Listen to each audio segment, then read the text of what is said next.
threatened to shut down government business as they demand representation of Ablekuma North in the 9th Parliament. This as a serious democratic matter because it is a blot on our otherwise peaceful democracy. This is supposed to be a 276 member chamber. We are 275. The people of Ablekuma need a representation and government must take steps. We will take you live to Parliament shortly, where the 80-plus minority succeeded in hijacking government business for more than 30 minutes, plus a reaction from a parliamentary expert shortly. And also, Iyoko boss COP Mameya Tiwado Dankwa removed from office, asked to proceed to the police headquarters for reassignments. And meanwhile, Interior Minister designate Muntaka Mubarak says fate of IGP Dr. Joji Dampare remains unknown. Will be helpful in assisting him to achieve the objective. You can be especially in the national interest. I will support it, but I will not be able to deal with specific individuals to give assurance that after this person he will go, after this person he will stay. In fact, me myself, I do not have that power, even as Minister for Interior. And later in the bulletin, we'll take you live to the Central Region's Agona West District, which has recorded a surge in cholera cases. But also, Minister Designates for Interior heads back at critics who labeled government's decision to review its payroll as unnecessary, asserting the move is in the best interest of the public. But what I know is that if a government takes an action which is legitimate, obviously another government too has every right to be able to review it. But I keep saying, let us always do this in the best interest of our country. Because if there is in the best interest of the country, you will be acting right. There are details of this and many other stories making up this 90 minutes broadcast. Do stay.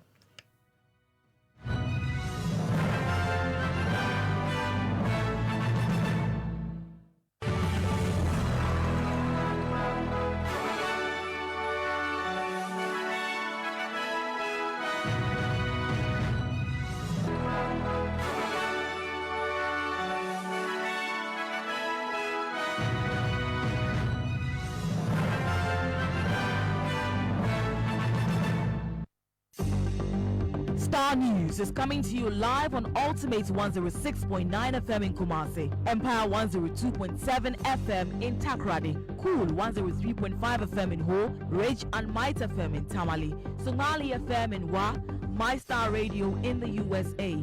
Also live on Facebook on Starr 103.5 FM and on starfm.com.gh around the world. This is Starr 103.5 FM. Thank you very much for your company this evening on the bulletin. I'm Tutuwaa. So this bulletin is also streaming live on Facebook on Starr 103.5 FM.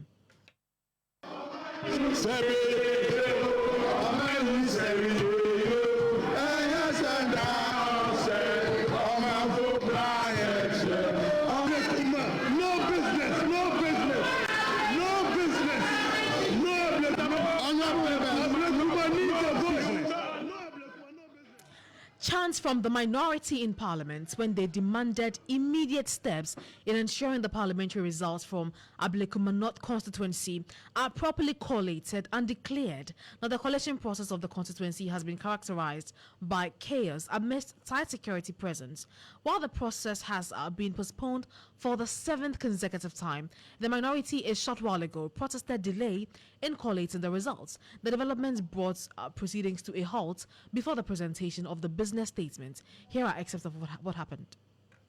Ministers of State may be permitted to make statements on government policy pursuant to our various orders. That honourable members may make statements pursuant to Order 93. That we also will urge the Committee of Selection to expedite the process of the composition of the various committees so that business can commence with dispatch in the various committees. Papers may be laid during the week in accordance with Order 97.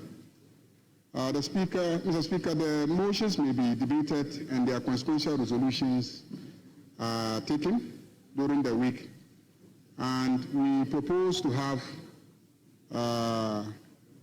joint caucus meeting on Tuesday, 28 January 2025 to discuss pertinent issues of concern to honorable members. Mr. Speaker, in accordance with Order 2162 and subject to Order 67 of the Standing Orders, the committee submits this report to this House for approval, adoption approval. Thank you very much. Honorable members, the business statement for the ensuing week has been read to us by the leader of government business. It is now before the House for consideration. If there's anything any member would like to raise with respect to the business statement, the floor is open now. Yes, leader of minority. Mr. Speaker, thank you for the opportunity. Mr. Speaker, the majority leader and leader of government business has rightly presented to us the business for the ensuing week. We are grateful to him for honoring that duty. However, Mr. Speaker, you may recall that his predecessor, Dr. Kasiel Atuforsen, assured the House last week that the issue of violence related to the Ablekuma North parliamentary elections will be taken up.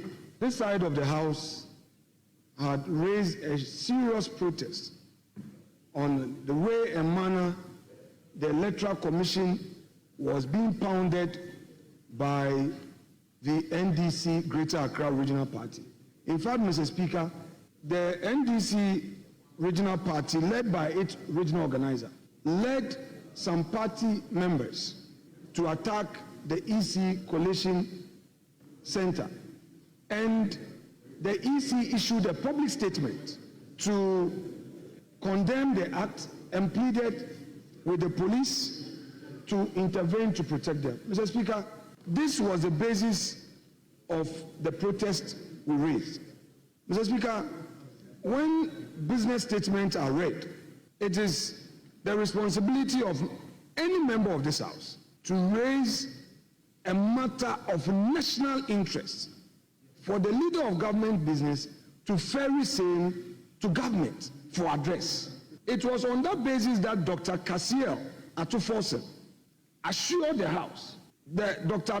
Kasiel Atuforsen assured the House that he will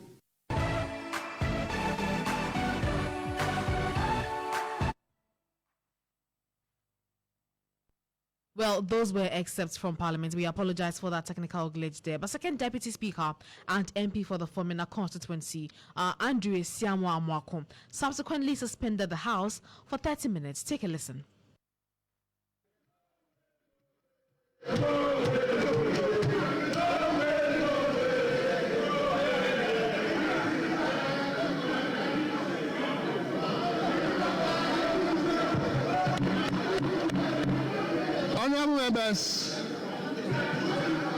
Honorable members, the business statement as presented to us is hereby adopted. Yes, leader, any directive? We have adopted the business statement.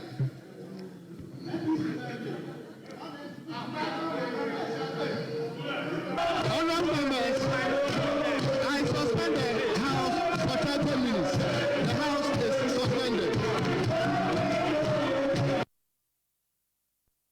Well, the residents of Ablekuma North have expressed mixed reactions as they await their representation in Parliament several weeks after the general election. Now, speaking to Starr News, some residents shared their perspectives on the lack of representation. After the swearing in of parliamentarians in the 9th Parliament, Ablekuma North still don't have a representation in Parliament. We are here to seek some views from residents here in the constituency. Abano, NDC were winning, MPP were winning. Your best is senior buying. So my two parties, you know. Omumbele course, no one re-election. Now, if I some game lazy. Ye to Abano. Ye ya yiri home at to Abano. Edi ama Erabran Obi. And ye queer if you do yenu, yes, Reno.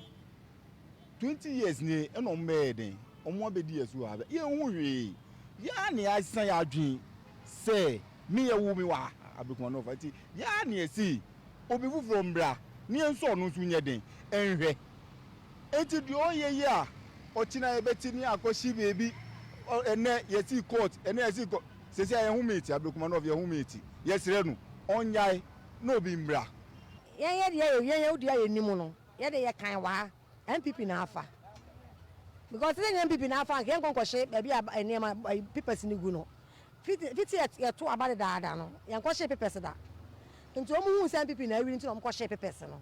Whilst residents are divided as to who represents them in the 9th Parliament, one thing is for sure: the EC must show leadership to resolve this impasse. Benjamin Saki with GH1 TV and Starr FM. That was a report filed by my colleague Benjamin Saki. Let's now take you live to Parliament, where the House reconvened a short while ago to consider the Appointments Committee's report on the recently vetted regional ministers. We can now take a listen to the Second Deputy Speaker of Parliament, Andrew Amakwesiama. Leader of the House, if you indulge me, today I understand is World Education. Is it World Education Day? So if you indulge me, we can take that statement. You have so many statements, but you can take that one alone. It's a statement that commemorates with the day. So if you permit me,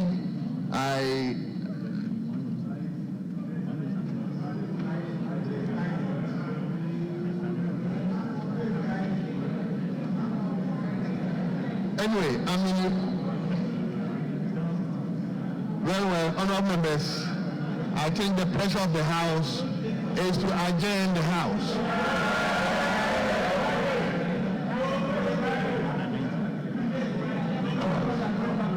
Monday, Tuesday. Honorable members, so we will adjourn the House to Tuesday,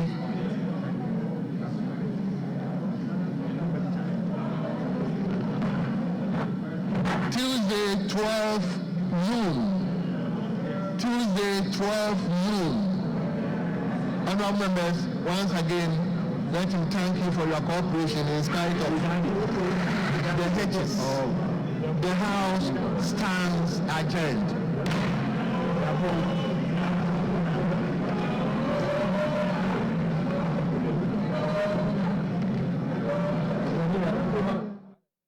Well, you just heard excerpts from the Parliament's House, where it appears that because of the confusion, the House is not able to undertake any major government business today. But let's go to the phone lines now and have a conversation on the back of this development. We've been joined by Dr. Rashid Rahman. He's Executive Director for the Africa Center for Parliamentary Affairs.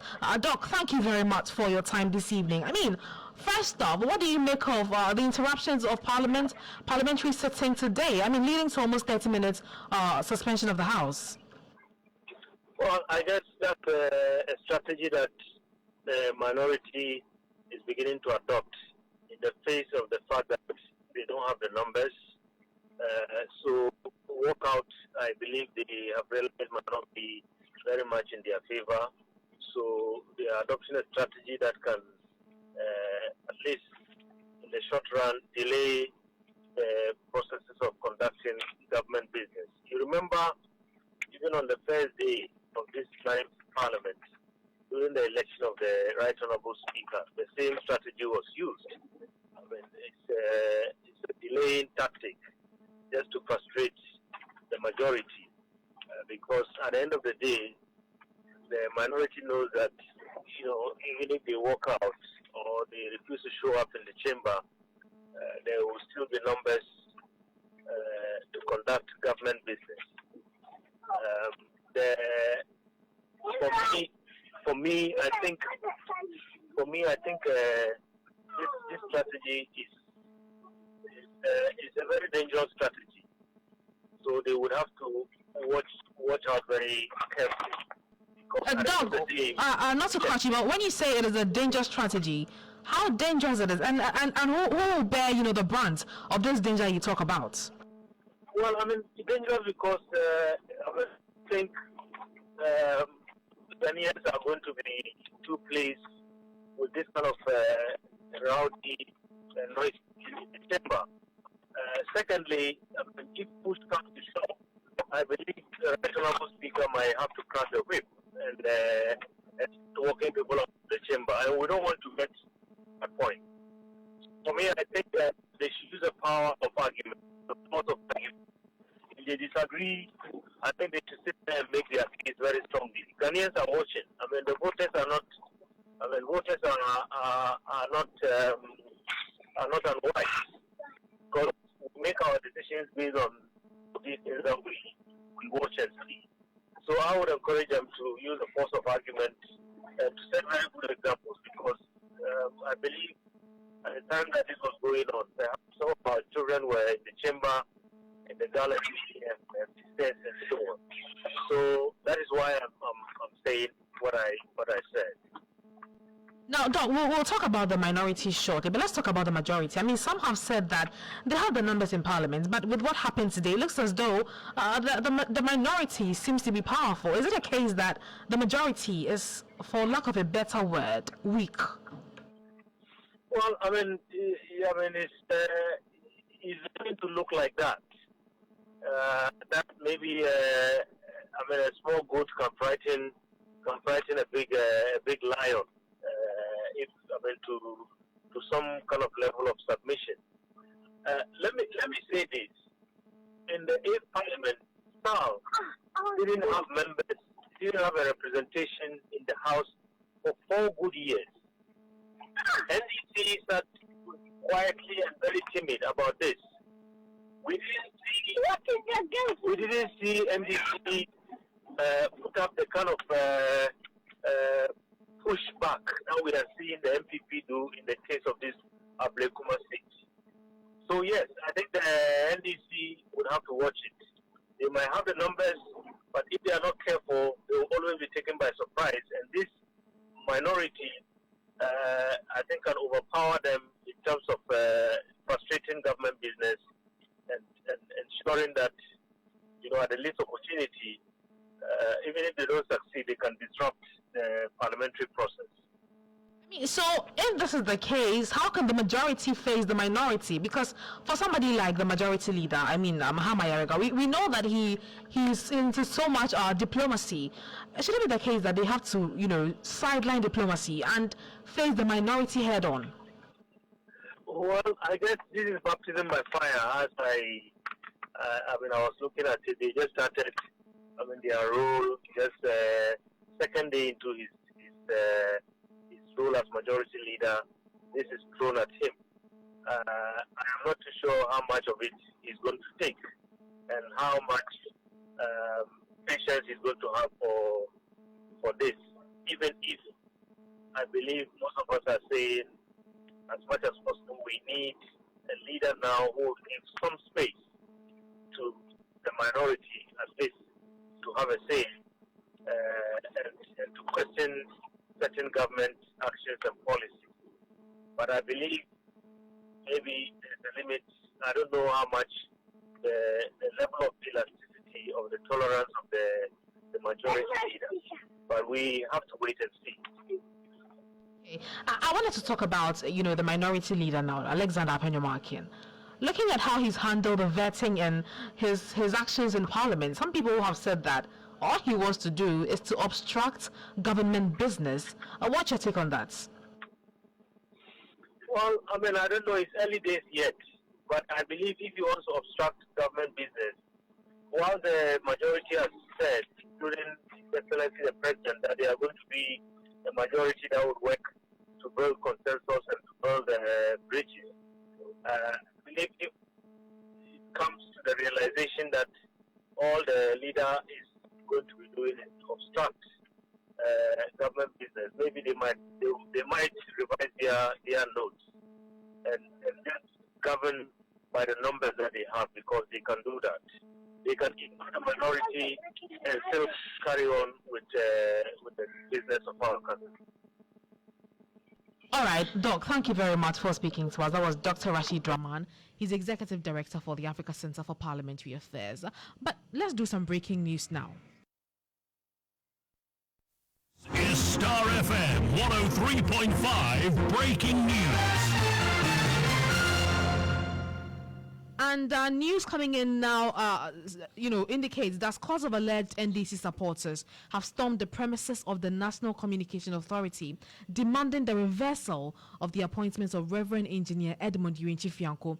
My colleague Emmanuel Ijabeng has been monitoring development there and has joined me in the studios. Ijabeng, thank you very much for your time. What are the demands of the irate youth, and why did they storm NCA? Well, Tutuwaa, the story about what's happening now, and then they are getting, actually the numbers are increasing at the NCA's office now. That's what it's at. Yes, and more people are going there with motorbikes. The story starts from 2017, if you recall, and Joe Anoche and then Minister for Communications, Ursula Owusu-Ekufo, they had earlier conducted an audit of all FM stations in the country, and they had seen that some 57 were flouting the rules. Out of the 57, a number of them had their licenses revoked because they were operating without authorization. Now, the closure of these 57 out of the 144 radio stations included XYZ and Radio Good 90.5 FM. Now, Radio Good XYZ be affiliated to the with the then opposition NDC now in government. And then according to Ursula Owusu-Ekufo, at the time, Radio Good had operated for 16 years without renewing its authorization. So really it wasn't witch hunting. It wasn't them going after the radio stations affiliated with the opposition at the time. They were just doing what they had to do. Indeed, it was back and forth and everything. Now, why we are here today? The president has made an appointment, and the appointment is that of Reverend Engineer Edmond Uinchi-Fianco. Fianco or Fianco, I don't know right, but pardon me for that, Fianco. And he's now supposed to be the acting director general for the National Communications Authority. The Irish youth are saying that the closure of Radio Gold and XYZ somewhere May 2019, Engineer Edmond Uinchi-Fianco led the closure. So he actually went there, according to this youth. He went there and then he led the closure. So they don't understand why the president would appoint someone who, at the time when they were in opposition, closed down known stations affiliated to the NDC. They do not understand why, and I do hear that even despite the former communication minister's points that it wasn't about witch hunting, but they had actually flouted rules. Yes, the party supporters still don't get it. No, they do not get it, and funny thing is, Radio Good is operating now. Ursula, in her statements back in Parliament at the time, had mentioned and indicated that some people had sought authorization again and they had gotten the authorization. But for them, when it comes to these things, we already seen people who are saying that their members of Parliament are not getting nominations. There's actually a case today in the Futu constituency where irate party youth have vandalized property because they say that their candidate James Kofi Annan hasn't been given any appointments yet, and that is upsetting. So the winner takes it all syndrome is what they are taking, and that's what they are applying to do this. And especially if you have the notion that someone led the closure of a radio station that's affiliated to your party, you then do not want. So they are not even relying on his experience. They are not relying on anything. They just don't want him to be the Director General of the NCA. I've seen some exciting names of who they want to be there, but that's a conversation that is aside. But as we understand now, they are trooping in their numbers to the office, the premises of the NCA. As of the last check I had, there was no police over there. There's only a police motorbike and one personnel station at a time, which I cannot confirm or deny. It's in association with what's going on, but then they are just trooping there. I do understand that leadership at the office have stepped down to speak to the supporters who have massed up at the building at the headquarters, and they are listening to them. More people are getting to the office of the NCA. I see. Very interesting development, but thank you very much. That's my colleague Emmanuel Ijabeng, giving us up to speed on what has been happening at the NCA office, because they disagree with the appointments of the new DG, stating the fact that he led the closure of 2 of their radio stations, Radio XYZ and Radio Good, and for that matter, they do not want him steering the affairs of the NCA. Tracking the news with breakneck speed. This is a Star FM 103.5 breaking news. You are still listening to Star today. Now, the Executive Director for the Economic and Organized Crime Office, IYOCO, COP Mamiya Tutuwaa Dankwa, has been relieved of her position and reassigned to the headquarters of the Ghana Police Service. You recall COP Mamiya Tutuwaa Dankwa was on January 5, 2022, appointed boss of IYOCO after previously serving as Director General of the Criminal Investigation Department as well as Director General of the Police Professional and Standards Bureau. COP Mamiya Tutuwaa Dankwa became a subject of public conversation when a momentum was commissioned in October 2024 by IYOCO staff to celebrate her at what was questioned the Obatampa Tiwa Gardens at the premises of IYOCO. Now, the statue was, however, destroyed on January 7 by some angry youth who forced their way into the premises of IYOCO. Now, earlier today, during an appearance before the Appointments Committee of Parliament, the Minister Designates for Interior, Mohammed Mubarak Muntaka, said he was unaware of the fate of the IGP, Dr. George Kufu Dampare. You also assure the nation, particularly the investor community, that you will do all you can to protect their investment in Ghana. Yes. You also verily assure all Ghanaians, especially your political adversaries, to be specific, the MPP members who are in opposition, that your office will not tolerate political vendetta. Yes. On oath, you have said that you will lead your ministry to introduce reforms at our various security agencies. You still committed to that, yes, which you said on oath? Yes. Now, to end it all, you have praised the security agencies, particularly the police. And let me say that the Inspector General of Police, Dr. Akufu Dampare, many may have their own views about him, but I am one person who respects him, admire him, and believe that if we have his type consistently manning our police service, Ghana will be a better place. There may be some disagreement about his style, but I personally believe that what he has done for the nation in terms of security is one that we must all celebrate. What would be your own advice to anybody who suggests that because he was an appointee of Nana Addo Dankwa Akufo-Addo and he's not 60 yet, an energetic, competent IGP should be removed by virtue of changing power? What would be your advice? Well, I can assure you that when, by the grace of God, this House approves of my nomination and I join the team, definitely there will be assessment of all the team members. You know, His Excellency President Mahama has a vision and objective for which Ghanaians have voted for him. All that will be reviewed in line. And those that in the views of His Excellency President Mahama will be helpful in assisting him to achieve their objective, you can be rest, especially in the national interest, I will support it. But I will not be able to deal with specific individuals to give assurance that, oh, after this person, he will go. After this person, he will stay.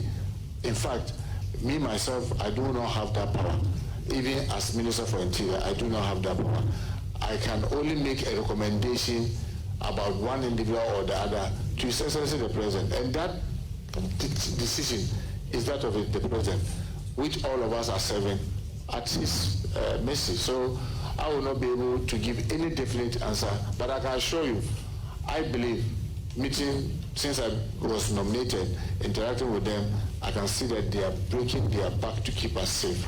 They need to be encouraged. We need to support the system so that the system will continue to improve and be able to protect all of us. That's assurance you can get from it. But as to who will go, who will stay, I do not have that power. The best or the worst I can do is to recommend to His Excellency, and that is things for him. Those were excerpts of the Minister Designate for Interior's vetting earlier today. But let's go over the phone lines and have a conversation now. We've been joined by security analyst Dr. Adambuna. Doc, thank you very much for your time this evening. Now, first off, Mame Yatsiwa Adodankwa has been relieved of her position as the Yoko boss. Does it surprise you? Good evening, Tutuwaa, and your colleagues and your listeners. Well, I'm not surprised. I think it's kept too long. She should have been relieved of her position probably the next day, the next day after the inauguration. She didn't deserve to be there. She's, so incompetent to have occupied position. Someone who claimed that she didn't even know as head of the institution, staff were building a bus. A bus is not something that you say is a pack of ice cream. And they built it there, and she didn't know and pretended not to know. And so, if you look at her history of incompetence, right from A+ to Takrady missing girls, and all the things she's been involved in. I thought that after the election was lost, she should have just resigned and gone into full-time politics. She should have just resigned from the police service because she's on secondment to Yoko. She should have just resigned, looking at her demeanor and how incompetent she's been. Okay, she hasn't presented herself to the public as a political figure. Oh, well, you can see the brouhaha surrounding the GRA, the person who has been nominated to be a GRA boss. Mm-hmm. You can see Tiwa's name very close to the person. And mine is that, did you listen to the A+, leakage? Why she thinks that naming some people out there by A+ was going to shame a political party. A public officer who is heading an institution like the CID, the Criminal Investigation Department of the Ghana Police Service, telling this to a public-spirited person that can we shield people who are suspected to have committed a crime, and the leakage comes out. It speaks volumes, isn't it? You are aware of the Cecilia Bapa crash saga and the way she flip-flopped here and there trying to implicate the special prosecutor. And if the special prosecutor wasn't very diligent, the special prosecutor probably would have been sacked, because then adverse findings, they would have said that he was incompetent. But fortunately, they had a trail, everything that took place between them. And you heard Tiwa self-contradicting themselves, the position of Yoko as against that of special prosecutor. And so for me, it's something that some of us were expecting. And you know how she attacked me and my family, threatening us here and there because I exposed her on certain things. And she called my wife and she spoke on your network and exposed herself as a security couple. There are certain things you don't say privately, but for her to even say them publicly and say that I only called the wife to tell the wife that my God, who is that your God? Is your God some, Mami Wata or something, and she didn't see anything wrong with it. Tells you how incompetent she was. It has to take the outgone leadership to appoint such an incompetent person to occupy one of the corruption agents, anti-corruption agencies in the country. And I said in the past that Yoko has become the headquarters of corruption. And then people thought I was joking. Before she left, before today's, I don't know whether it's starting, asking her to go back to her agency.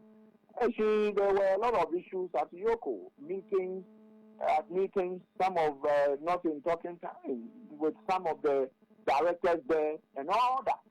And before she days after the elections, appointing a director of investigations.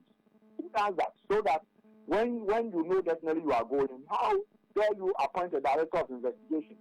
So that the director will be responding to you with regards to who is investigating, and you will be coaching the director what to do or what. Okay.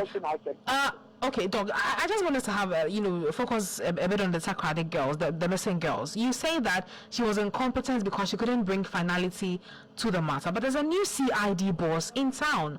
She literally hasn't done much about the case. Would it be fair to put the entire blame on the doorstep of Mameyati Wahadu Dankwa? No, you see, the state is purported to have arrested some people and tried them and imprisoned them. But that cannot bring closure to the case. Administratively, when an administrative officer who is so appointed tells the general public that the girls have been found, simpliciter, and they will reunite with their families, and subsequently it comes out that the girls are indeed dead and they've been dead even before she came out to say that, then you know that public administrator is either deceiving the public or the public administrator doesn't know her work. And you see, getting those suspects, those criminals, call them, they've been convicted now, that's if indeed they committed a crime. Getting them and imprisoning them is one leg of the missing Takoradi girls issue. The other leg is the administrative incompetence and lapses. You don't say the girls have been found, and only for us to hear that, in fact, 4 of them later were found in a septic tank. And they discovered, unfortunately, condolences to the family. And this was not properly interrogated administratively. But who dare you interrogate? Even looking at the money that were found under people's bed, and the beautiful, my dear Cecilia, I know you'll be cleared later, then you know that you don't have a chance if you were to attempt to say these matters must be reopened. And so as far as I'm concerned, the new kid on the block, His Excellency John Dramani Mahama, is appointing his minister. And, more so now relieving her of her position and asking that they should reassign her at the police service. I want to see, reopening of these issues so that you see we can properly bring finality. The idea is that history will not forgive, or posterity should judge us fairly. Some of us should be able to say, well, you got it wrong, let's interrogate it. And you see, in other jurisdictions, the moment that thing came out, the first thing that officer would have done was to resign. But eventually she wasn't. She even got promoted to go and head an anti-corruption agency. And for me, and you go and check the commentary after her sacking from Iyoko today, go and check the commentary. People are still aggrieved. People are not happy. People think that these are the persons who have made things very difficult for all of us in this country. And so for me, I am happy, but then better late than never. She should have been sent back packing long ago. Long ago. So now, thank you to the president for asking her to leave. Now, Doc, you have described, her time at Iyoko as completely mad with incompetence. Would you say that her appointment to Iyoko in the first place was a mistake? It was a mistake because, you see, it's not for the president to satisfy Mamia's ego, because she felt she was too big to be given, I think she was sent to PIPS, to be given that position at PIPS, as at the Police Professional Standards Bureau. So they should have given her something better. So she wasn't too happy. Eventually, and she has a lot of connections to those days. She was like a women's organizer of the ex-government, and therefore you can imagine they needed to satisfy her. And so she was quickly, once the then Iyoko boss was asked to leave, she was asked to go and fill that vacancy. And mine is that self-aggrandizing and all those things were some of the things she busied herself doing. And you remember her statement about number 1, when the case was in court, and what she said, it would have to take a very incompetent person, highly incompetent, to say that if you are going to prosecute Namwan, what are the charges you are going to file against Namwan? When you know that you yourself, you are not the AG of the Republic. These are serious matters concerned regarding people, millions of people's money that is being prosecuted in court. But to come out and say that, oh, if we are going to, what are the charges that we are going to prefer against the gentleman and the company? I thought that, you see, these are sensitive matters and public officers should be minded that, you see, who was going to question her? Because Appointor himself has acquiesced. Appointor was sleepy, and we know what has happened to this country. So it's just something that some of us, I'm sure, the lives of Mambia are the reason why we saw the gap. There are almost 2 million votes difference between the MPP and the NDC. So many, pecks in round holes. They don't fit to push it. Doesn't matter how hard you push, you don't get it round. So it was much about nothing, appointing a competent person who headed such a place. And you see, there were no nothing better apart from the bus that eventually got demolished by some people, and she came out to say they were looking for them. I don't know whether they found them. But Doc, now she's been reassigned to the headquarters of the Ghana Police Service. What do you expect the IGP to do? Oh, I will leave that in the hands of the IGP. I wouldn't want to second guess the IGP. The IGP is adequate enough to be able to say, well, I'll put you here, I'll put you there. But I think that respectfully, such persons should not be put at very sensitive, units or departments within the Ghana Police Service, because they are so incompetent. Don't put them in charge of sensitive areas where they would mess up again. Put them at places where they will not be felt too much, so that they stay there and continue to do their work as police officers till they go on retirement. Because if you take the people like that and you put them right in the face of people, chances are that you are going to run into trouble. You know, the COVID feeding of police officers and police officers charging and say they, angry, and they were shouting all over the place that the food they were giving them was rotten food, the food wasn't good. She was the director in charge of welfare and in charge of the COVID aspect of the Ghana Police Service. So they are, wherever you put her, she performance becomes questionable, if you ask me. Should she go? Go where? Should she stay away from, the Ghana Police Service? It's a decision she would have to make. She's not 60 years. She's not 60 years old yet. And so but if I were her, I would have just resigned quietly and gone into active politics, hoping that maybe, in politics,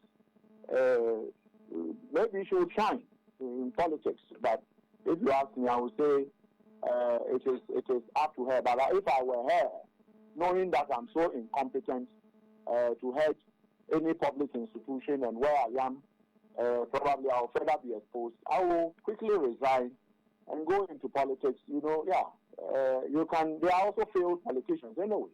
So go into politics and try your hands in politics, because in the service, I think that if you ask me, a lot of things haven't gone right. Her incompetence is what you can remember. Okay, Doc, you say that she will shine in politics if she should give it a try. On the ticket of which political party? Oh, obviously the NPP. Obviously, if you ask me. Yeah, the A+ tape says it all, isn't it? You haven't, the A+ tape says it all. If you listen to it, it tells you what she said. Let's cover, this is our own people and so you don't need, plateaus to come and tell you that the person belongs there or belongs there. Points here, because today, during his vetting, he touched on the appointment into the security services. I wanted to take a listen, and then we return and have a conversation on the back of that. Right. Question is legitimate. But if we go and we are reviewing and we realize that someone didn't even go to school and he's been put in there, will you recommend that that person should be allowed to continue? If we go and we realize that somebody is physically challenged and he's been put into training for military or for immigration or something that requires somebody who should be very active. So that's why I'm saying that to answer specific, to give you a very definite answer will not even be fair to yourself, because then I'll be doing simply, oh, let me just pass this and then go and do another thing. But I just swore an oath, and believe me, everything that I said in the oath, I meant it. And I'm not going to deceive anybody by sitting here telling you one thing that will sound sweet in your ear and go out there and do another thing. What I'm saying is that I can assure you, I will be acting on behalf of His Excellency, the President, His Excellency John Dramani Mahama, and he's a very fair-minded person. If you check our manifesto, specifically on paragraph 182, he said that we need to do everything humanly possible to put away excessive partisanship in the recruitment process. So all these things are things that we'll look at with the experts that have been in the police service, whether prison service, the national service, fire service, and all the agencies. Some of them have been there for 3 decades. They've learned so much, they've seen it come and go. And then if we sit and dispassionately decide that, look, what can we do in the best interest of our country? I'm sure we'll be able to come up with something that will meet the expectation of the majority of us. Instead of maybe whitewashing or sitting here when I don't have all the details to promise you something, then only go to the ministry and realize that what I promised honorable members of parliament is not something that can be achieved, or maybe I will even do far more. So I'll be grateful that, I mean, you know me, we've worked together, we've done a lot of things together with all humility, Mr. Chair. When I say we'll do it in the best interest of this country, I meant we'll do it in the best interest of this country. That was Muntaka Mubarak, the minister designates for in the Interior Ministry. But Doc, you heard what he said. Does this inspire hope for security appointments going forward? Yes, congratulations to Honorable Muntaka Mubarak. I mean, he is someone I have followed. He's very honest. He speaks his mind. Some of us do the same. And so I am not surprised that he's been appointed to head the very difficult Interior Ministry. I tell you what, it's a very difficult, agency, and I like his answers. And knowing him, I am sure that the President will be advised with regards to what to do when it comes to recruitment into the police service. As far as I'm concerned, it might be,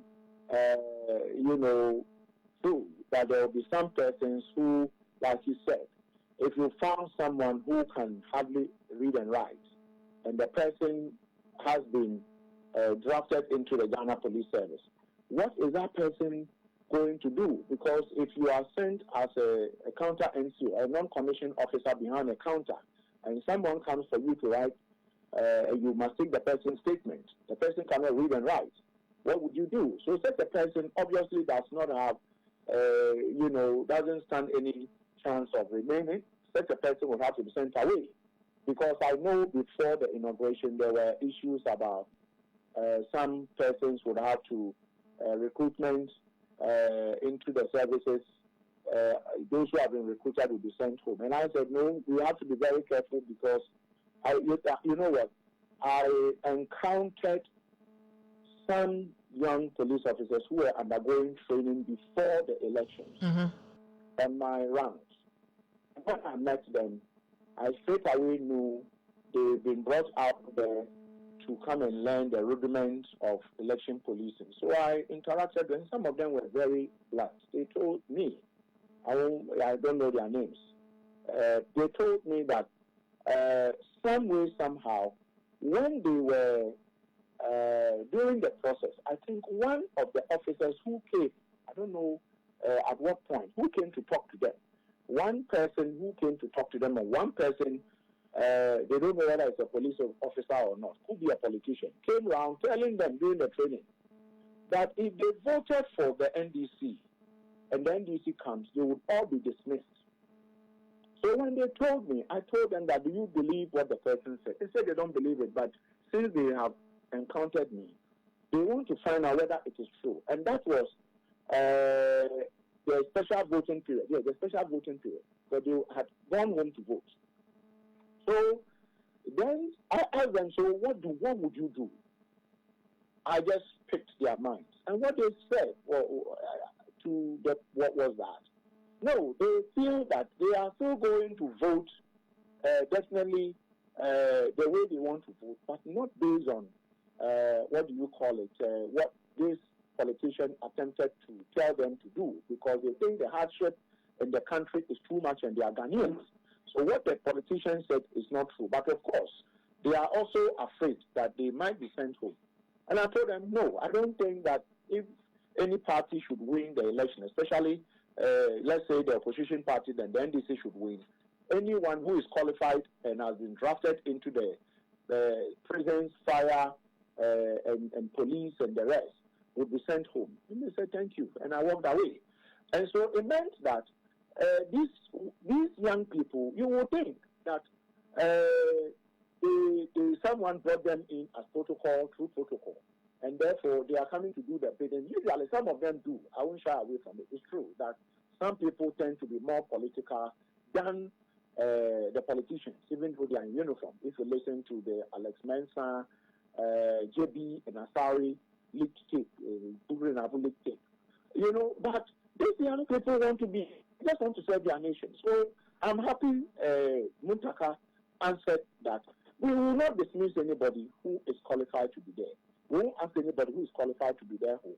And so I'm sure that officers who are undergoing various trainings at various locations will be happy to hear the Interior Minister say, if you are qualified, we are not going to send you home. Some of us, we definitely will not. We think that these are young people, so if they've been recruited, they should go through if you are qualified.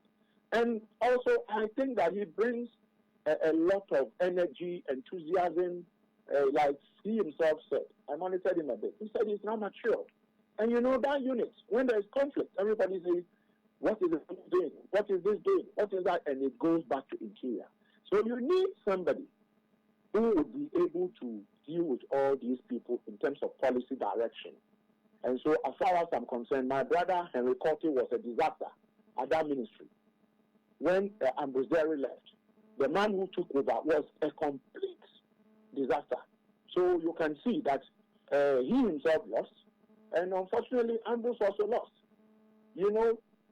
And for me, I think that it speaks volumes. And so how you perform will let people, your own constituents, keep you keep you in that position as an MP, or they kick you out. So for me, I'm expecting, Honorable Mubarak, who is now who is yet to be sworn in, nominated to be sworn in by the president. He takes charge of the ministry. We are having conflicts. And fortunately for him, it is at a time when we are a certain international rating. Ghana is the second most peaceful country we are told, safest country in the world or so. Right. So for me, I think that it's good time for him to build upon what has been left, if you ask me. Thank you very much. It is always a pleasure talking to you. That was Dr. Adam Buna. He's a security analyst. Let's still stay on Verson this evening because the Minister Designate for Interior, Muntaka Mohammed Mubarak, touched on the move to review government payroll. According to him, the review is a crucial step towards ensuring accountability. Government is continuous, and Why? until January 7th, there was a government, and in my view, every action and inaction of that government is legitimate, except to say that if a new government comes, nothing also debar a government from reviewing whatever actions a previous government has taken and then put the best interest of the country forward. So because I don't have the details and the fine details of what you are talking, it may be very difficult for me to give very specific answers. But what I know is that if a government takes an action which is legitimate, obviously another government too has every right to be able to review it. But I keep saying, let us always do this in the best interest of our country, because if there is in the best interest of the country, you will be acting right. Thank you, Mr. Chair. That was the Minister Designate for the Interior Ministry, Muntaka Mohammed Mubarak there.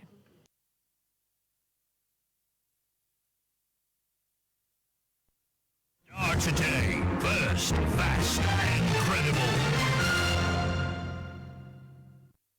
You are still listening to Start today. Let's try and have a conversation on the back of the Interior Minister designates Verton today. And I've been joined on the phone lines by Dr. Jonathan Asante-Otri. He is a political analyst. Doc, thank you very much. It's good to hear from you. I mean, what's your initial reaction on the Minister designates for Interior's vetting today? Well, he comes to me as someone he came with some kind of humility. He seems to know the content of the job. The only difficulty I have is... Hi, Doc, not to cut you, but kindly speak up so we can hear you. Is it better? Is it better? It's better now. Thank you. Okay. So what I was saying is that the Interior Minister designate knows the content of the area he's going to. Humility, with a number of questions. What I found a bit lacking is the way he communicated. He's not on top of communication. Probably he may have to improve on that. I need clarity. You say that Muntaka Mubarak is not on top of communication. Ideas, his thought processes. I think, for example, if you compare that of Atufosin's vetting session, compare that of John Jinapo, you can do that of the Greek minister, Honorable, and you could see that maybe it is the accent. I may be misjudging him, but I feel that it's like, for example, the Eastern Regional Minister. I mean, people have had cause to complain about a command, over the language. That is, I mean, making certain slippages here and there. That is very unpopular, if you ask me. So I'm saying that if demonstrated in terms of content, the expertise in that area, he seems to have done his background checks. Mm-hmm. And then he demonstrated that kind of humility in the way and manner he put across his views. And then, accepting criticism, accepting other views, quite good. And so the only aspect which I may be wrong is where I felt that wasn't on top of the language. That's where, and it may be his accent. It's possible. I mean, Doc, I don't want to hold brief for the minister designates, but it could be that he may not be able to communicate the issues, but he may actually work. And I'm saying this because I just spoke to a security analyst who says that Muntaka will do a fantastic job as compared to Henry Quartey, whom he describes as a disaster in that position. What do you have to say to that? Well, Henry Quartey did not spend a lot of time in that particular ministry, but I don't know what he's using to judge him. It could be post-electoral violence or, before, during, and after. And I think that this particular, pre, during, and post-electoral violence has been quite characteristic of, our recent elections, especially from 2022, but from 2020, thereabout. It's been quite characteristic of us. The interior Boko issues have been hanging around our necks. Recently, we've been hearing of Oti region, some tribal conflict here and there. And so they all have a variety of tasks to deal with some of these issues. That being said, if that is what they are using to judge and record, then it means that it was a disaster. But Mr. Muntaka is yet to take up that particular portfolio. He has had, where he comes from, that area, they are noted for things of that nature. So he's been through thick and thin in terms of those things that I'm talking about. So there isn't anything that he's not seen before. So if you look at it from that perspective, I will be able to do that. The content, but the manner, he was not in terms of communicating the ideas. That is where probably he may have to improve upon. Okay, I mean, Doc, let's still stay on Muntaka Mubarak. We understand that, during his time as a sports minister, he was faced with a number of scandals. People nicknamed him Muntaka Pompous and Muntaka Chichenga. Now that he's going to hold another ministerial portfolio, what will be your advice to him? Well, the late president, Professor Miller, said that he was indiscreet. He was indiscreet with respect to this Muntaka Chichenga, Muntaka Pompous, and was indiscreet. That is what the late president said. So for now, he must be discreet in a way and manner things of that nature are done. Okay. Now, Doc, before I let you go, the government has instituted measures to conduct some review into payrolls that, from December 7. What's your take on that as well? Such audit is important because we all saw the significant numbers in terms of employment at the time that the MPP lost the elections. And so that payroll audit is important. So they'll be able to find out exactly the processes that led to the employment of people of that number, those sheer numbers that they're talking about. And then they will be able to find out exactly the numbers that they are supposed to deal with. Don't forget that this could easily be the conduit through which some can even have those names, in some of these areas. And that in itself could be benefiting people of such caliber. So that payroll audit is very important. It also tells us that, look, it is immoral on the part of the previous government or other government that have come and gone not to engage such, sheer work that will be a cost or a burden on the succeeding government. It is morally not right and it is inappropriate. It's as if all this while he didn't know that he needed to employ all these people. And the timing in itself will always raise suspicion. And so as a matter of good governance, that payroll audit ought to be done. Right, Doc, thank you very much for speaking to us. That was Dr. Jonathan Asante-Okyere. He is a political analyst. Let's stay on the vetting a bit longer because the vetting of President Mahama's appointees has uncovered some surprising personal details from language skills to secret affiliations. Now, these revelations have sparked conversations across Ghana about what truly matters regarding leadership. Honorable Aaron Edrisu, the patrol. Why an MP in Fiesane? About 20 years in there. The vetting process for appointees of President Mahama has revealed some surprising details, often shedding light on what was once considered private. For example, Education Minister Haruna Idrisu's fluency in Twi, thanks to his wife. I'm sure that there is a Southern inspiration. That's Parliament House. Parliament House. My wife, Mary, Safwa Yeboah. Oh, very well. Sometimes when I'm coming out, I don't know about church, me say, Chino, Then there's Gender Minister Designate Namu Mulate, whose CV revealed some gaps she struggled to account for. Page 1, on the start date, would you want to amend your CV? Yes, sir. And let's not forget Minister Designate for Fisheries and Aquaculture, Emilia Arthur. If this comes on board, then we are going to have a third one called the Blue Economic Commission. And who knows, maybe when it's set up and we begin to go into it, we realize that maybe we have to merge or something. Thank you, Mr. Chair. The latest revelation comes from Youth and Recreation Minister Designate George Opare Ado, who shared that he is a Mason, a member of one of the world's most well-known secret societies. You have indicated membership of bodies and associations. Are you a Freemason? Yes, I'm a Mason. In all difficulties and dangers, in whom do you place your trust? The Grand Architect of the universe.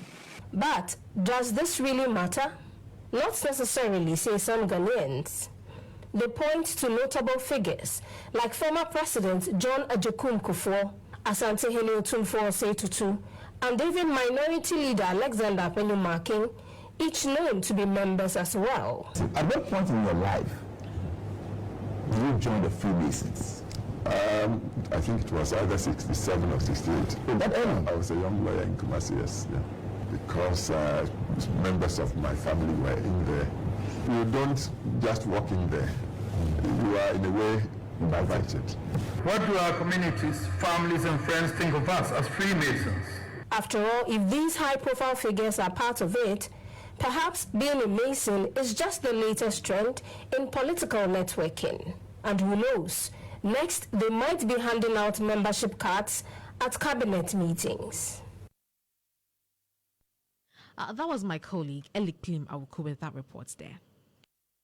Starr today. First, fast, and credible. Let's do health now, because the Ghana Health Service in the Agona West district of the Central Region is grappling with 214 suspected cases of cholera, with 11 cases confirmed so far. Now, the outbreak has claimed the lives of 16 individuals, with 115 others who have been infected across various parts of the country. In the past month, authorities are on high alert and are working to contain the spread. While speaking to Starr News, Municipal Health Director for Agona West, Bertha Arthur, urged residents to practice good hygiene and seek prompt medical attention. As we speak now, Agona West, we have suspected 214 cases. Suspected means that they came with diarrhea and some came with some kind of dehydration and then vomiting. So the signs and symptoms, they presented with the signs and symptoms of cholera. Those are the suspected cases. And we have confirmed 11 of them. It means that out of all the samples that we sent to lab, the lab has certified that 11 of them have the cholera. And as I said, in an outbreak condition, if a district suspects or confirmed one case, if you confirm one case, it's an outbreak. And now we have 11 cases. It means that we are above the outbreak threshold. And it calls for all hands on deck. We are actually in an emergency situation. And we have intensified the education, as I've already outlined. And we are pleaded with all stakeholders and everyone to come on board. That was Bertha Arthur, the Municipal Health Director for the Agona West in the Central Region, who was outlining plans the region has to curb the cholera menace. Because I told you earlier that the Ghana Health Service in that Agona West district of the Central Region is grappling with 214 suspected cases of cholera, with 11 cases confirmed so far. And the outbreak has claimed the lives of 16 individuals and 115 others who have been infected across various parts of the country in the past month. And authorities are really on a high alert and are working to contain the spread. You just heard there Bertha Arthur, who was just telling us about the region's plan to contain the situation in the region. But we'll have a conversation on the back of this shortly, because we have on the phone lines now Samuel Arthur. He's a public health analyst and he's joined us on phone for a conversation. Mr. Arthur, thank you very much for your time this evening. 214 cases in the Central Region must be something to worry about. Yeah, something we all should be very worried about. But let me take this advantage to say good evening to your cherished listeners and all that are also tuned in online and other platforms now. So it's a shame. And sometimes when we say this, people would want us to water down the language and make it suitable so it can suit people's ears. But I guess we're getting to the point where we need to say it as it is. So if it stinks in a manner that whoever has to act, or group of actors that probably are sleeping, will get to work and work immediately. Now, Tutuwaa, let's cast our mind back. In, I guess, just like 4 years ago, we realized what COVID taught us, the kind of investments that were made. I'm sure you know what came from civil society, private sector, security agencies, the way we rallied the entire society and every facet of our society to come in to deal with some kind of disease that virtually was threatening the survival of us all. So there were key lessons we learned from COVID, and it was clear that we had a new normal which suggested that now we need to make hand washing part of our daily routine in our work, in our specialization, and all that we do. But that was something it just been rained off such that now look at how people interact within the communities at funerals and that. So just 4 years and we are forgetting what COVID did to us. Well, of course, if we can maintain the protocols of COVID minus probably the nose mask or the face mask, we can be able to avoid these some of these diseases, particularly cholera, which purely has to do with unhygienic conditions and then ingestion of fecal matter. It's so sad. So let's go back to the lessons we learned during COVID. Now let's find out. I don't know, forgive me, I may get a bit stingy this evening, maybe, but from your news outfit, let's find out. You still have your hand washing system still there? Fortunately for us here, we still do. Great, that's fine, and it's good that we have, and we need to encourage other institutions to have. But you may want to go around and find out. Even in some hospitals and health facilities, you walk in and the hand washing systems have broken down and nobody cares now. So people come to the facilities and they are touching stuff, they are greeting and mixing up. No, please, it is time we go back to a lot of lessons were learned. But for me, for all the investments that were made during the COVID era, for us to just come out of it and allow ourselves to be stricken by something like cholera, which we can virtually avoid, it really then boils down to, are we really learning our lessons? Or like the vulture, we have gone back to again because the rings are away. Okay, but help me understand. I mean, we are going into the weekend. Tell people, educate us, what should we do? Because it looks as if the more the cholera cases are being tried to curb, the more they spread. Exactly, Tutuwaa, and it is quite worrying. But you see, part of it is systemic and it's structural. Now, let me get into that area so we can look at the other basics, which may look at preventive actions and then behavior change so people can avoid getting infected. Now, structure here I'm looking at, you see, even our schools, what kind of washroom system, what kind of hand or water systems do we have within the schools, particularly washrooms in schools, in markets? That kind of public toilet, you know, I don't know where it is coming from, but you have public toilets that actually are just not fit for human use, and we have them in the middle of the cities, and people are patronizing them and paying for it, and there are city authorities looking on, and even they are also taking their revenue from that end. Now, let's look at, can we begin to look at the paradigm shift where we make sure that every kind of, for example, we have restrooms in public places, places of conveniences, which are up to standard within, for example, eateries in our various markets and that. So we don't necessarily have to build a public toilet where solely people are sat down waiting for people to come and queue.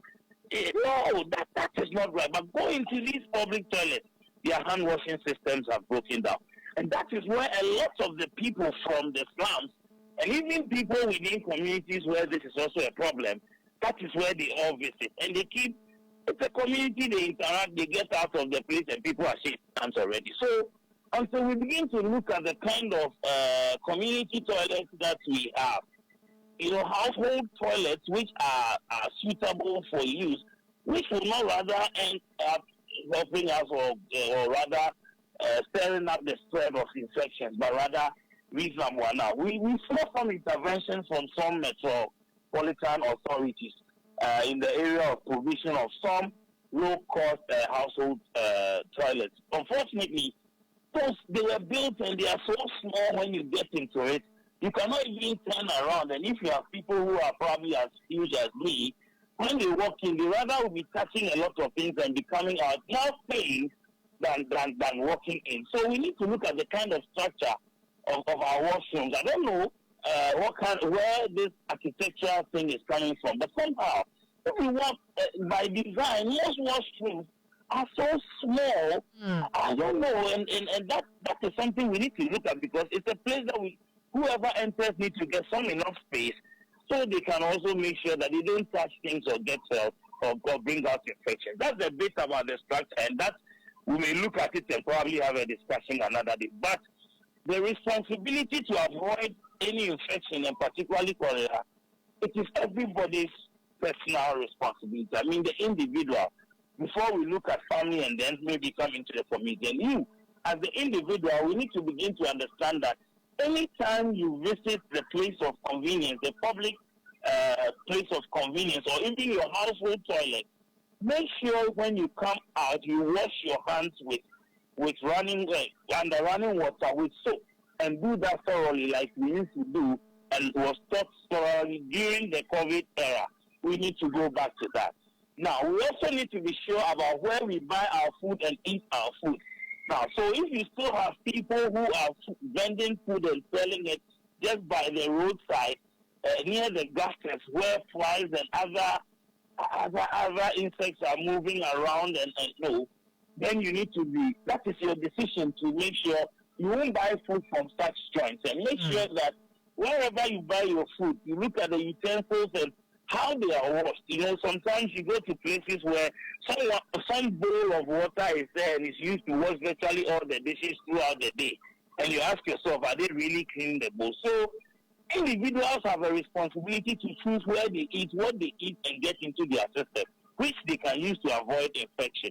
Now, the other bit is about enforcement of law. I know the municipalities have certificates for people who vend food, who are food vendors or caterers within our localities. Now, it is time for us to look at that seriously and make sure that people who cook food for us to buy and eat, they follow certain procedures, and there's a clear standard operating policy or steps which is drawn out for them, which will include their health status and health checks and that, and checking the environment where they prepare the food, also looking at issues of the quality of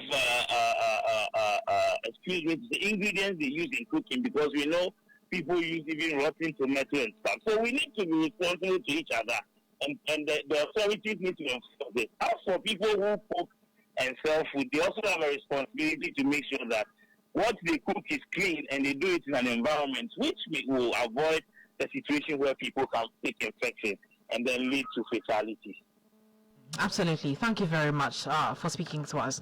That was Samuel Latha. He's a public health analyst, giving his 2 cents on how we can deal with the cholera situation in the country. Now, the Minister for Energy and Green Transition, John Abdullah Janapo, has expressed disappointment over some 2,500 containers belonging to the ECG stranded at the Tema port. Now, speaking during the inauguration of a 7-member committee to explore privatization options of ECG, Mr. Janapo revealed that the containers containing electrical materials have so far accrued a demerit of 1.5 billion cedis, a situation he described as unfortunate.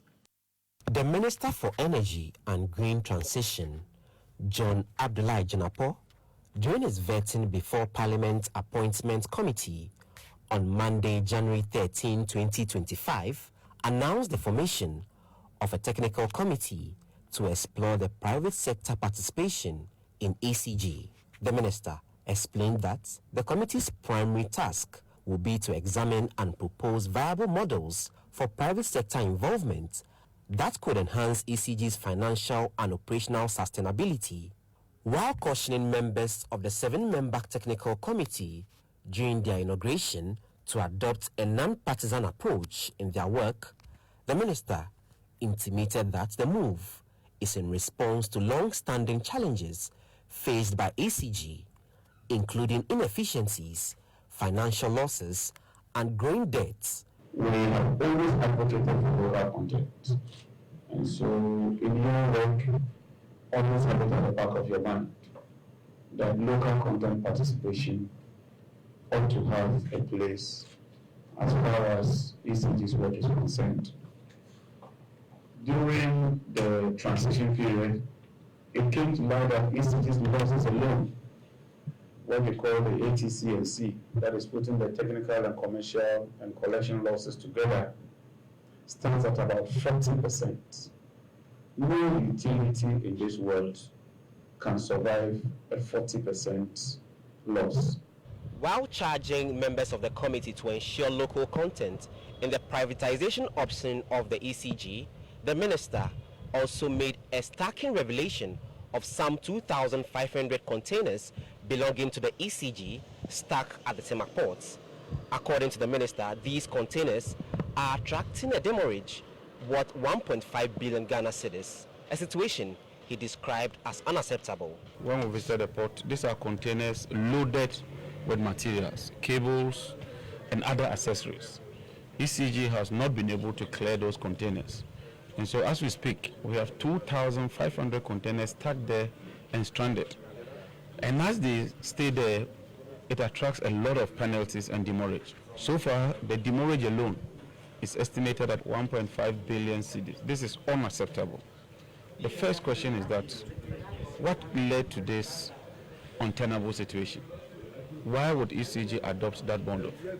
But what is even disturbing, people are stealing the containers. Though the Public Utility Workers Union, PUL, has kicked against the uncertainty of the model for the proposed privatization of the struggling state-owned entity, the Yape Kosogo MP allayed fears in their concerns and charged the committee to prioritize local content in its work. Members of the technical committee include Jabesh Emisa Arthur, chairman of the committee, Ben Boache with the ASEP, Dr. Shafiq Suleiman, Dr. Simon Akoli with the PURC, Ebenezer Baden with the ECG, Ima Ikuabule, a lawyer, and Edward Abrakwa, a finance expert and risk analyst. The 7-member committee inaugurated to explore the privatization options for the ECG are expected to submit a report to the ministry in 1 month.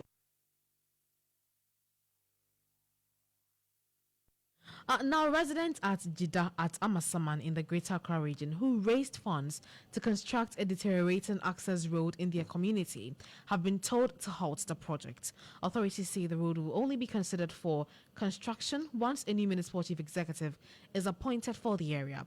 For the past 10 years, locals have had to endure the poor condition of the road. There are more details in this report by Evelyn Yaidu.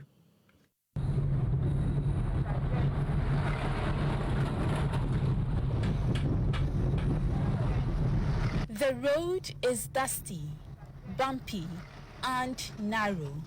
Motorists have no choice but to pull over and avoid head-on collisions, waiting for oncoming vehicles to pass. For the past decade, drivers using this road have dealt with weekly maintenance issues, a problem exacerbated when it rains. Last time if I went with you, now you're very naughty. Now it's so one that was super chancy. Me obi family drop is see about me can't any balance quani nyenti me back. For the first, because of the vote, they carry all these things put here. They make with vote give them, but after now everything go already. We don't see anything. The road is not good. Election, your Kwasa many ho and any Kokasa is they should help us. So with the help of the community, and I'm my idea Buono, so we expect instead that some will also give us machine. I beat me the best spread day because I have a quite way lead to Kutuku from Kutuku to Sawani. As traffic in Jamaica, Amasama, this is a short road. Almost made far at the Babesi Court. You could see Kaswa. It is a almost me boy master access road need to make Koswa. Abema traffic is Sibibre, Wamasama, and so on. A Subetikakra. Now, if you are my business in Sweden, Akoswa mine. This 2-kilometer access road connects Jida to Obeye in Sakina, Doblogono, Ayikai Doblo, Kotoku, and Kaswa, offering a faster and cheaper alternative to other routes. However, due to the road's poor state, many drivers have abandoned it, forcing pedestrians to deal with the resulting inconvenience. What should be a 30-minute journey now takes more than an hour, leading to an increase in fares. A trip that once cost 4 cedis now costs 6 cedis due to the road's condition. Road no dey say you betu abape na politicians no ma ba no mo ye say mo ye road no from 3 junction eko ni nyina road no mo ye nso to se a can't me nko na road na ye basa omo ye say say betu abape be mu say omo ba ye be ye release the machine. Until further action is taken, residents of Jeddah and neighboring communities will continue to deal with the unmotorable road, which causes significant traffic delays and daily inconvenience. This is Evelyn Yaidu's report for GH1 News, Starr FM.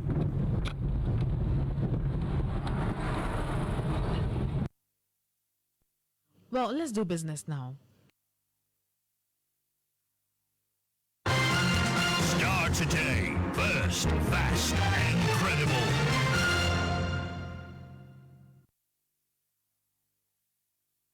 Now, stakeholders in cryptocurrency are appealing to the Bank of Ghana to expedite action in licensing and regulating the industry. This comes after management of world-leading crypto business Yellow Card revealed that adoption of technology to regulate the sector will keep investors safe. Here is a co-founder and chief executive officer of Yellow Card, Chris Morris, speaking to Starr Business at a stakeholders forum here in Accra. The BOG, even though licensing doesn't exist yet, understands the value of innovation. They understand the value and importance of this industry. I mean, you've seen, there's a sandbox for, for new technologies, things like that, right? And so, I think, look, licensing is coming, regulation is coming, and I think, they're taking it slow to make sure that they do it right, which I think is good. Now you have so many other examples across the African continent of countries that have done this well. Kenya now being the most recent that just put out a bill that really looks good on first read, towards regulating this industry, and now again, look. The elephant in the room always is you have Donald Trump going around talking about this stuff, right? You have the incoming president of the United States talking about how important this technology is, and so I think even though the regulation in various parts of the world, not just here, right, but various parts of the world isn't quite there yet. The regulators understand that this technology is coming. They understand the technology, and yeah, it's it's here to stay, right? It's look, Ghana is one of the top 20 countries in the world for adoption of this technology, and so I think regulation is coming, and it's going to be very important that regulation comes to make sure to keep people safe, but also promote innovation.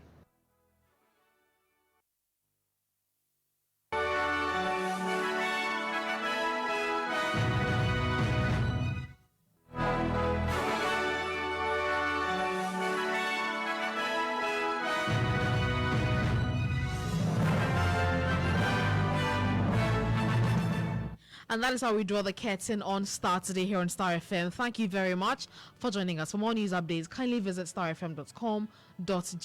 I am Tutuwaa Danso. And a thank you to the production team led by Eko Anan, Benjamin Saki, Prince Essien, Joey, and Emmanuel Donko. We are back on Monday. But in the meantime, you can check us out on starfm.com.gh. I am Tutuwaa Danso. Have a restful weekend.